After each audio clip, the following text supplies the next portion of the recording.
Take 1.5. Everybody subsequent to the Isle of Wight festival and prior to it has been talking about the new, subdued, mature Jimi Hendrix. And I wonder if you could tell us why this is and maybe where it started from. Well, there was a period when I stopped talking so much because, like, just going through certain things here and there, and I don't know really. I guess there was something else to talk about or something, whatever. It does Because seem... I just got very quiet for a while. I just did the gigs and just stayed in and tried to stay away and all that. It's probably one of those things. Because I was changing. I felt like I was changing. And get into heavier music, and it was getting unbearable with the three pieces, And I always wanted to expand and all this, but I think I'll go back to the three pieces again now, and get another bass player, and I'll probably be loud again. No. But it does appear, doesn't it? I mean, that the days of the baubles and bangles and the freaky hairstyle have all disappeared. And are you not worried in a sense that maybe your quieter approach now may lose a little of the mystique that there was with Jimi Hendrix, which attracted people to begin with? Yeah, but see, everybody goes through those stages that the first time around, and you wear all these different things, Like I see some other groups, this Mountain and Cactus or whatever, they're getting into the thing. So you see that some of their new pictures now their hair is getting longer, and they're wearing more jewelry and strangling themselves with all these, beads and jewelry and stuff. But I don't know. I just did that because I felt like I was being too loud or something. Because my nature just changes, You were quoted in one paper as saying, in fact, that you never wanted to be a visual thing. Well, I don't want it to be basically just only hyped up on all the visual thing. I wanted the people to listen to. I don't know if they were or not, though. After a while, I started getting aware too much of what was going down. Or starting to bring me down a little bit, so I just start cutting my hair and then start rings disappearing one by one. Are you in fact saying that kind of freak thing was really a kind of publicity hype, the Jimi Hendrix? No, I have, all they do is let me do what I want to do, one of them kind of scenes. One time I said, maybe I should burn a guitar tonight, I really feel, or maybe I should smash a guitar or something like that. And he says, yeah. I said, you really think I should? I said, yeah, that'd be cool. So, okay. So, I just work up enough anger as to where I could do it, But, I didn't think too much of the hype scene and all that, because, I dug, wearing all those different things, It's fun. And I still do, but I don't see very many other people doing it, so, it gives me a dumb or a stupid tendency to, hold back from my own desires and so forth. For some unknown reason, I don't know. So the anger maybe is dispersed a little? Oh, yeah, that's always happening, though. But, I didn't know it was anger until they told me that it was, with destruction and all that. But I believe everybody should have, a room where they can get rid of all their, all their releases, where they can do the releases at. So my room was a stage. No. Now, what is going to happen now? I mean, you apparently from the Isle of Wight festival, you were quoted as saying prior to the Isle of Wight that if it really happened big for you, you'd carry on for a while. Were you satisfied with the results of the Isle of Wight? Well, there's so mixed up there, and at times it's so confused that I didn't get a chance to really base any of my future on that one gig, except when I played God Bless the Queen. If you know what I mean. But I don't know. I couldn't base my whole thing, what I'm going to do after that, by just that one job there. I was probably happy just to play there, And I was wondering if we was going to be receptive, if they was going to dig us, then quite naturally I'd go on and try to get it together. Now, Billy Cox has split. Yeah. So you're going to, whatever happens, you've got to find a new bass player, is that correct? Yeah. Yeah, I guess so. Oh, that's that damn maid. Wait a minute. So, do you intend to form another small unit, or are you hoping to get something bigger together for I really don't know. I think I'll get another small one together, I guess. It's really hard to decide, you know. I like to have both if I could. Like use one for touring, and then sometimes I could do another tour with a big one, you know, whatever. Now again, you were quoted in one paper as saying that you wanted to do less personal appearances. Yeah, right. And then I think it'd count more if we did less, you know, personal appearances. We're trying to get a tour of England together now, but like, that's definitely going to call for another bass player, you know. And, Do you personally feel that the excitement has gone out of things? I mean, no, I was feeling like that before because I was thinking too fast, you know. Seems like, you know, a person has a tendency to get bored because, like, he always wants to try to do all these accomplishments, you know. Like starting an idea, something like that, and never quite finishing it out, you know. But some people should just be, you know, to start ideas, and other ones should carry them out. But, like, I don't know. It's really hard to say right now. It's whatever happens. I can feel like we could do tours with a small group again, you know, with another bass player. I'd probably get very wild though and wrapped up in the other scene again, you know, like with the hair and so forth, or the visuals probably. But it's all depend, you know, it's really hard to know what people want around here sometimes. All I'm gonna do is just go on and do what I feel. But like right now, I can't feel anything right now because like. There's a few things that's just happened, you know. And so, like, I just have to, like, lay back and think about it all. Do you feel any kind of compulsion to prove yourself as King Guitar, which is the kind of label that people have slapped on you? I know, well, I was just playing loud. That's the only difference. No, I don't try to fight that. I mean, I don't try to really let that bother me. Because they say a lot of things about people that if they let it bother them, they wouldn't even be around today, you know. King Guitar and all that, wow, that's a bit heavy. Who are the people that, I mean, you've already expressed appreciation in one paper of Pink Floyd. What are the things that you admire about Pink Floyd and the things they're doing? Oh yeah, well they're doing like a different type of music. They're doing more of like a space type of thing. I mean, inner space, it seems like, you know. And like, you know, technically, you know, they're getting electronics and all this. Right. Yeah, they do like a space type of thing, like an inner space type of thing, and you know, sometimes you have to lay back by yourself and appreciate them, you know. That's the type of music they're into. It's good. But like, I think I'd want to make mine a little more easier with a better, you know, with a solid beat, probably. Mm-hmm. More beat. You seem torn between the idea of getting together a big band in which you can step back, and a smaller unit, a kind of rock and roll thing, where you can project your own musical thing. Is that a real problem for you? I don't know. I think thinking about the rock and roll thing so much is, well, everybody goes through that. It's the idea of thinking they might lose friends, so they might want to get back, you know, together. It's something similar to that, only with probably even a better beat and, you know, more music. Would it be, I mean, would it be practical for you to get together maybe an organist and a vocalist so that you can step back as a guitarist? Well, that's exactly what I want to do, actually. That's what I have to do. All I do is like probably get two guitarists, counting myself, an organist and a singer, you know, and drums quite naturally and bass. Mm-hmm. If I can get something like that, that would be on the side. I remember talking to Alvin Lee of 10 Years After some weeks ago, and he said of you, in fact, that you'd never really been truly appreciated or analysed as a songwriter.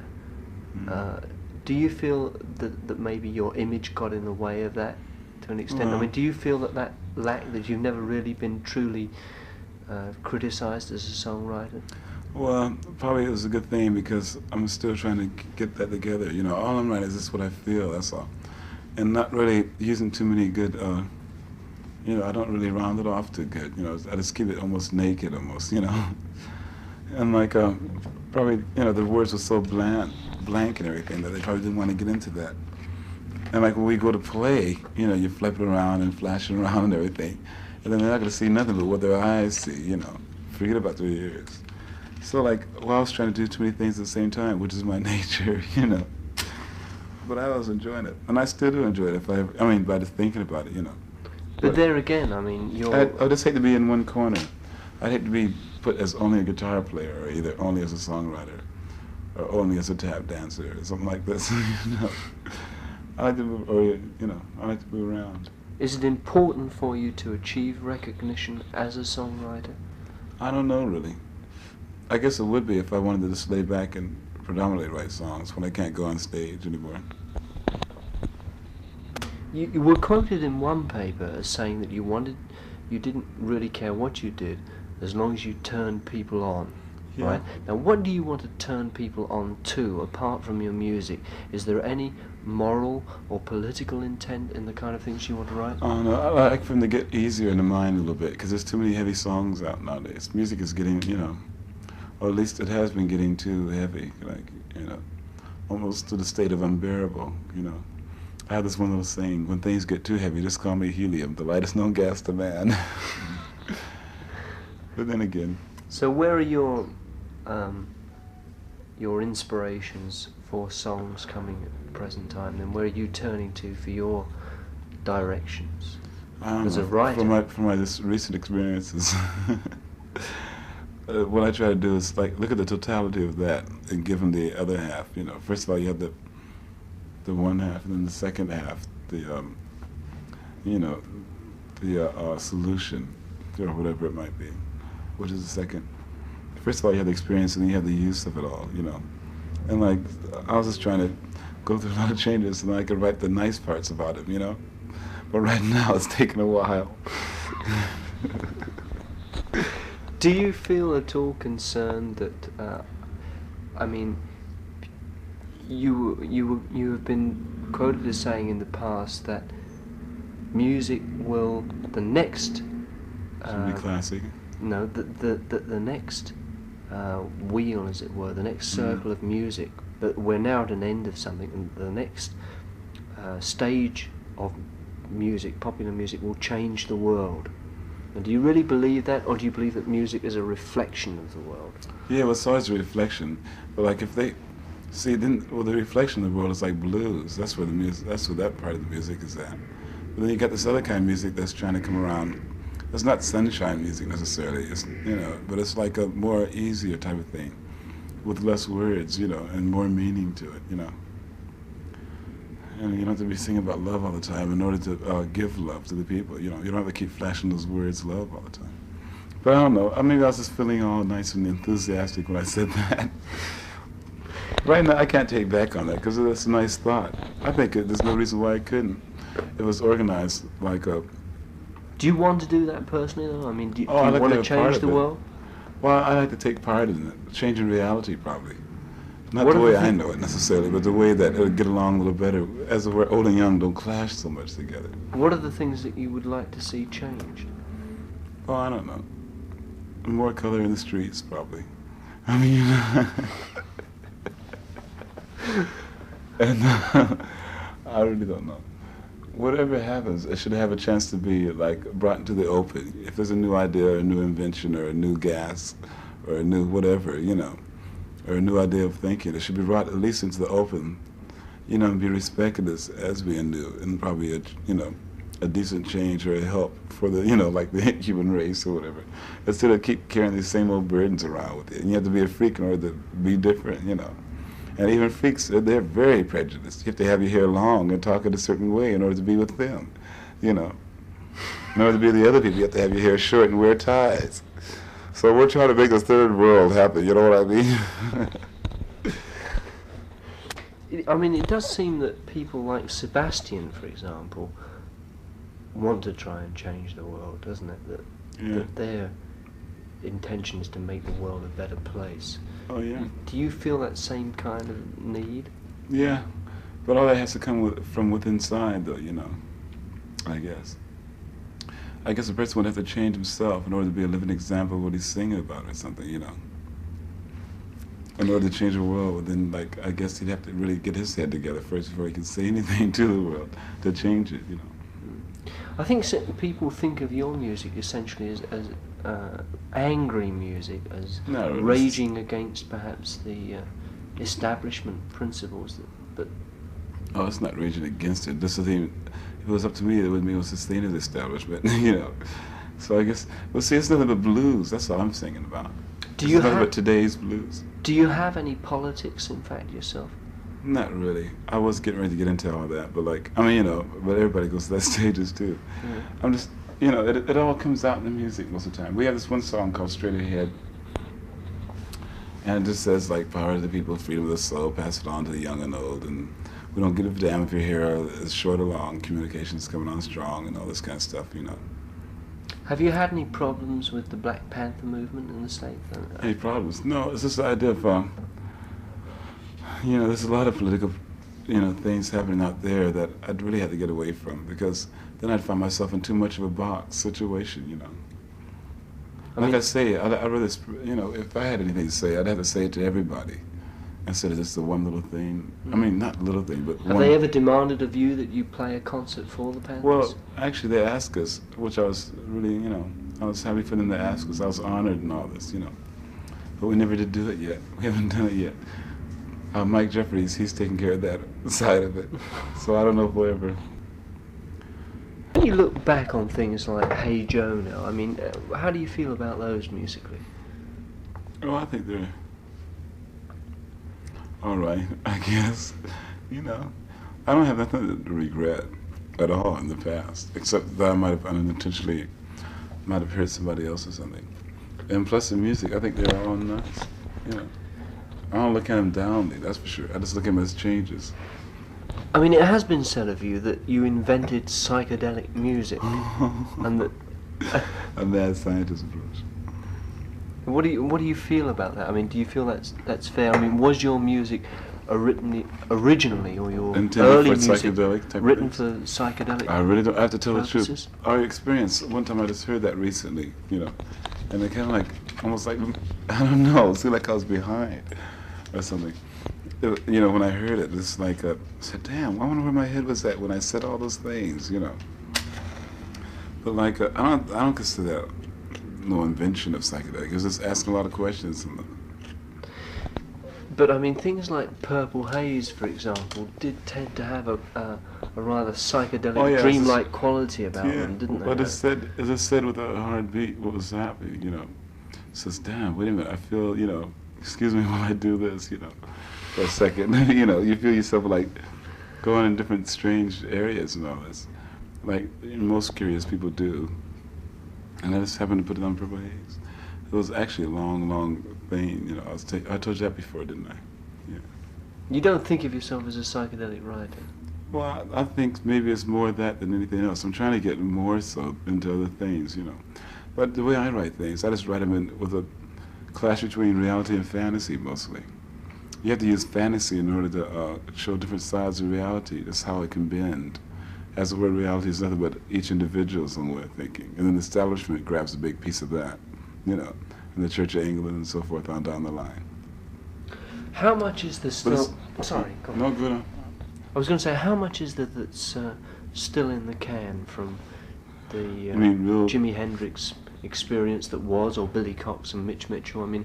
Of psychedelics, you mean? Yeah, of albums and tracks to come. I mean, what's going to happen next as an album from you? Well, I think we're going to have this thing called Horizon. Between Here and Horizon, or something pertaining to that, you know. And like, that goes into certain things like Room Full of Mirrors. That's more of a mental disarrangement that a person might be thinking. This says something about broken glass used to be all in my brain and so forth. And then we had other ones called, well, I told you about that. Oh, we have this other one called Astro Man. It says something about talking about living in peace of mind. Well, Astro Man will leave you in pieces, and so forth and so on. And the valleys of Neptune are rising. But all these are psychedelic. I don't even know what that word means, really. It's, what is it? It's like what you say one thing and mean another, you mean? Something like that? Or you can get about 3 different meanings out of one thing, you mean? Is that what that's at? Well, I think psychedelic to most people has connotations with LSD. Oh, you mean strictly LSD? You mean with that type of consciousness? Yeah, with dream... Oh, right. Oh, yeah, well, you have to give them a little bit to dream on, because so they can hear it over again, because they might be in a different mood. Well, dreams come from different moods, you know. So it's nothing but moody. moody, you know.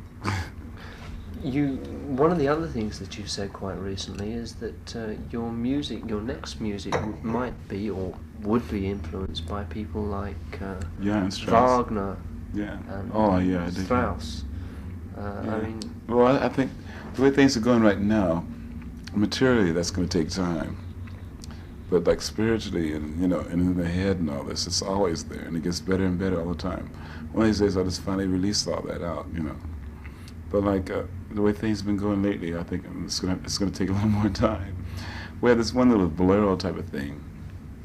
It's kind of nice, but then it breaks down into a very simple pattern of, you know, asking this one question, like where you coming from or where you going to, and this little girl answers, you know. But like it's not really into the really big mass movement music that I want to do, you know. do you want to get involved in symphonies and sort of symphony orchestras and that kind of? Yeah, I really, you know, but I have to get involved in my own kind of way because I always want to respect my own judgments of different things, you know. So therefore, I have to respect my own timing of getting those. When I finally do get into it, the whole world's going to know about it. I mean, that's really along the lines of mixed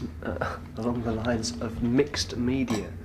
Yeah, it? right. Now, that's it. Well, that's more universal than this pertains to this one little thing, isn't it? But the drawback people have said about mixed media is that the people who you're mixing your medias with tend not to be able to relate to you. I mean, although you go halfway to them with your music, they won't go halfway to you. And it's the classical musicians. Oh, I see what you mean. Well, I don't plan to make it that stiff. I planned if I had the proper timing, that it'd be just like what every step is. The you know, mixture of the past and the future, like, you know what I mean? Yeah. Well, that's the way all music is anyway. But I mean, technically, but you know what I mean. I don't plan this to go out there with a 90-piece orchestra and play you 2.5 hours of classical music. I don't plan that at all. I plan for both those things to be used, rock and classic. Without even knowing that it's rock and classic, with it being a whole nother thing. Then. You've talked quite a bit about audio-visual importance too, about the importance of having a film with your music. Now, are you thinking in terms of the days when we can fit a cassette into the side of our television and play music and a film together, or I mean? Plus, I'm thinking about days when finally people will be able to. A lot of people are making more money than they ever have nowadays. So that when they get their flat, they always find themselves open with an extra room. So like this whole room can be like a total audio-visual environment type of thing. Like you go in there and you just lay back, and the whole thing just blossoms out with this color and sound type of scene, you know. Well, it's like a destruction room where you go in, or it's just like a tea room where you go and have tea. You can go in here and just like jingle like your nerves or something, you know. And like, well, that goes with a cassette. Yeah, it goes in with the cassette, you know. You put in your favorite star, and all of a sudden this music and the audio, the visual scene comes on. And plus on stage, if we ever did any more stage things with this new band, with this new thing, it would definitely have to be, audio visual. And then plus it'd probably only be about 5,000 people at performance, because we like to get this geodesic dome and like have the whole thing just laid out perfect. It'd probably take a week, when you come in town, like on a train or something. It'll be traveled by train, and then you take about a day or two, or about 3 days to set the whole thing up. And then you get performance in the next 3 days or something of just a handfuls of people coming in, And I think that'll be done, because then you can work, then everybody get more effect from it, instead of putting a big block screen behind you. Now, what about the subject of festivals now? Do you think the Isle of Wight is, as some people have said, the last of the big festivals? I don't know why they're always trying to kill the festivals, really. Unless they're going to keep putting them on like they always are. The Isle of Wight was great, people milling about, digging each other, especially with it being the Isle of Wight, without so many mixtures of different countries, And the only static you're going to get from festivals is from the, not from the people themselves, but from the other people that can't understand the idea of mixing so many different people together, under the name of music, peace, and love. And so, because this is completely different than the World War II setup, And in the World War II, all these countries were completely against each other almost, completely opposite. Now we're getting them all together through the idea of music, But it does appear, doesn't it, that a very militant faction is now, a politically motivated faction has got involved in these festivals, like the French Maoists. With any new civilization you try to, you know, that you might find yourself involved in, or you might see growing, with any new civilization, they have to have their own officers and beliefs and governments and all that. So it's not all that political. Not really. You know, you just take the best from all, you know, from all politics or all religions or all countries. You just do the best with that, and then you. In the meantime, we're just forced to be gathered in pastures right now, you know. Yeah. But I mean, these people that turned up at the Isle of Wight festival and demanded that the music be free and that the festival. Oh be yeah, free. well they learned that from the papers. They learned all that from the papers. They don't. How come they don't do that with Monterey? They didn't do all that kind of mess with Monterey. See, festivals shouldn't worry about getting so many people. It's a big ego trip now. 500,000 people came. Oh wow, that's great. Well, with the 500,000, that's way larger than the average city. For instance, in England, and every city in the world always has a gang, a street gang, or the so-called the outcast. You know. So you're going to get that with 500,000 people. That's a city right there. You know. So you're going to have gate crashers. You know, you're going to have the other side of everything. Well, it's up to the people. If they really want to keep it going, they'll keep it going. If they don't, then they'll appreciate the music itself. But see, you can't mill about when you're at a rock and roll theater, you know. Remember when you used to have gigs in the theater? You can't really mingle too much. You know, you just have to sit there and just have the But music. don't you feel, in a sense, when the thing becomes that huge that the music has become incidental anyway, when there's 500,000 Yeah, people who can't see you and probably yeah. can't even hear Well, see, you? I can understand that part. It's not only the music, but it's the music draw. I mean, well, the artists and their names and so forth draws the people there.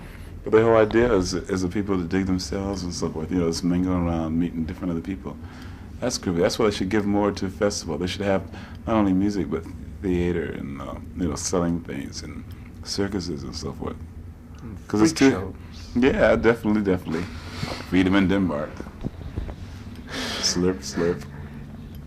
Now, what about the prices of admission at concerts? Because I see that you previously expressed concern about the charges that kids were being taken for to see your concerts in the States. But at the same time, most of your concerts in the States I thought was self-promoted, and I would have thought that you could control the prices yourself. Not really, because not the way that the people who lay it down, who's ever self-promoted it. Self-promotion only with my name only. That's all I have to do with it mostly.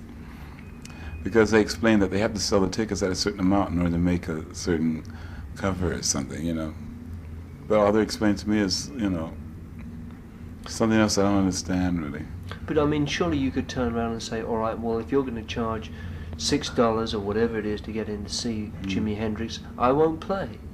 Yeah, I could do all that too, but see, there's contracts now that you sign sometimes, and commitments you make, and regardless of how much they charge, sometimes you don't even get a chance to look into all of that. All you can do is express your opinions about it, and hope the next time it'll be better, you know. Like, I think that's why they're arranging a tour in England. That's why they're taking so long in doing that, is because they get the prices at least at a compromising, you know, between us and the promoters. What would you say? So hard. I mean, what would you say would be a reasonable fee for you to do a concert before, shall we say, 10,000 people, for example?